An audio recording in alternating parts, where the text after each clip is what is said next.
అలాంటి వాళ్ళకి హెల్ప్ చేస్తే మీరు అన్నట్టు మనకు మంచి మీరు ధైర్యంగా ఉండండి. మాలాంటి వాళ్ళు ఎంతో మంది ముందుకు వస్తారు. ఖచ్చితంగా మీ పిల్లలకైతే మంచి భవిష్యత్తు ఇవ్వడానికి ప్రయత్నించండి. మీరు ధైర్యంగా ఉన్నారనుకోండి, మీ పిల్లలకు కూడా మీ యొక్క బాధ అనేది తెలుస్తుంది. వాళ్ళు కూడా ఒక క్రమశిక్షణ మార్గంలో పెరగడానికి ఆస్కారం అనేది ఉంటుంది. కౌశిక్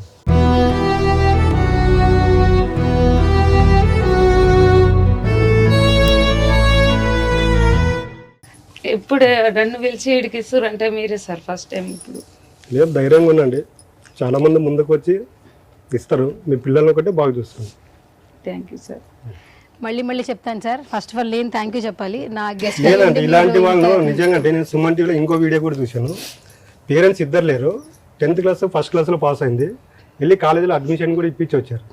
ఎందుకంటే సుమన్ టీవీ ఇన్నోట్ చేస్తుంది కాబట్టి బయట ప్రపంచానికి తెలుస్తుంది. సుమన్ టీవీ వాళ్ళు ఈమెను పిలిచి ఇక్కడ కూర్చోబెట్టలేకపోతే నాకు కూడా తెలియదు కదా. నాకు తెలిసింది కాబట్టి మాకు తోచిన సాయం చేస్తున్నాము. ముఖ్యంగా అంటే సుమన్ టీవీ వాళ్ళకి చెప్పాలని థ్యాంక్ యూ అని.